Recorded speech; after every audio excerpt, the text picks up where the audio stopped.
এই বাইকটা আমাদের কাছে যে সমস্যাটা নিয়ে আসছিল সে সমস্যাটা হচ্ছে বাইকের মিটারে কোনো লাইন ছিল না।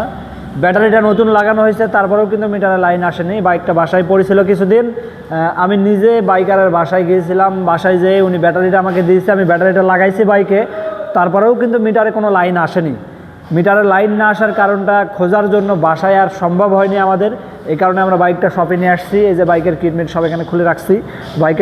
বাইকটা কিন্তু আমরা রেডি করছি। রেডি করার আগে মনে করলাম একটা ভিডিও বানাবো, কিন্তু অনেক সময় সাপেক্ষ বিষয়, এই কারণে ভিডিওটা বানানো হয়নি। অনেক আগে থেকেই বাইকটার কাজ করানো হচ্ছিল আর কি। এই বাইকটার যে সমস্যাটা ছিল সেই সমস্যাটা আমরা সলভ করে ফেলছি। বাইকের মিটারে কোনো লাইন আসতেছিল না, ওয়ারিংয়ে কোনো কাজ করতেছিল না। এগুলার জন্য বাইকটা খুলতে হয়েছে। বাইকের এই যে দেখেন এখানে, এই যে দেখেন এই তারগুলা কিন্তু কাটছে, ইন্দুরে কাটছে। এই বাইকটাতে আরও কিছু প্রবলেম ছিল, সেগুলো আমরা সলভ করে দিয়েছি। এই যে দেখেন এখানে তার কাটা, এই জন্য বাইক বেশি দিন ফালাই রাখতে হয় না। যদিও বা বাইক বাসায় পড়ে থাকে তাহলে ঢেকে রাখা যাবে না, বাইকটা কোনো কাপড় দিয়ে ঢেকে রাখা যাবে না। যদিও বা আপনি ঢাকেন, তাহলে একটা কাজ করতে হবে, বাইকটা রেগুলার অথবা একদিন 2 দিন পর পর আপনাকে বাইকটা একটু হাঁটা চলা অথবা বাইকটা স্টার্ট করা প্রয়োজন, জরুরি বিষয় এটা। তাহলে কিন্তু ইন্দুরে আপনার এই তারগুলো আর কাটতে পারবে না। বাইকটা যদি স্টার্ট করেন তাহলে কিন্তু ইন্দুর যদি থাকে বাইকে, তাহলে কিন্তু সে ভয়ে বেরিয়ে চলে যাবে।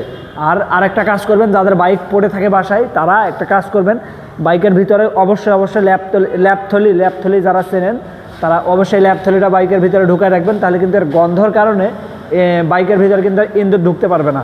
আর যদি ইন্দুর ঢোকে তাহলে এই যে এক্সারের মতো এইরকম প্রবলেম আপনারা ফেস করবেন। আমি নিজেই হতবাক হয়ে গেছি যে এইরকম সমস্যা হতে পারে একটা বাইকের। যাই হোক, ওইটা বড় বিষয় নয়। আর একটা বিষয় আপনাদেরকে জানাই রাখি, এই বাইকের যে সমস্যাটা, এই যে এখানে দেখেন একটা রিলে আছে, এই রিলেটা নষ্ট হয়ে গেলে কিন্তু এই সমস্যাটা হয়। মূলত এই 100% সমস্যা হবে, এই রিলেটা যদি না থাকে বাইকে বা নষ্ট হয়ে যায়, তাহলে কিন্তু বাইকের চাবিটা অন হবে না। এই যে দেখেন বাইকের যে ইগনিশন, এটা কিন্তু অন হয়ে গেছে এখন। এই যে অন করলাম, দেখেন বাইকটা আমি স্টার্ট করেও দেখাচ্ছি আপনাদেরকে। এই যে দেখেন বাইকটা কিন্তু স্টার্ট হয়ে গেছে, বাইকটা এখন চলতেছে। কিন্তু এই যে মিটার দেখেন, বাইকটা কিন্তু এখন চলতেছে। কিন্তু এর আগে বাসায় থেকে বাইকটা আমাকে ঠেলে নিয়ে আসতে হয়েছে, শুধু পরিচিত ভাই ব্রাদার, এই কারণে বাসায় থেকে নিয়ে আসছে। যাই হোক, আজকের ভিডিওটা এতটুকুই ছিল। যদি ভিডিওটা আপনাদের কাজে লাগে তাহলে কিন্তু অবশ্যই আমার ভিডিওটা আপনারা শেয়ার করে দেবেন। যদি কারো কোনো বাইক থাকে তাহলে কিন্তু তাকে অবশ্যই বেশি শেয়ার করবেন, তাহলে আমার ভিডিওটা যেন তার কোনো কাজে লাগে। আজকের ভিডিওটা আমার এতটুকুই ছিল।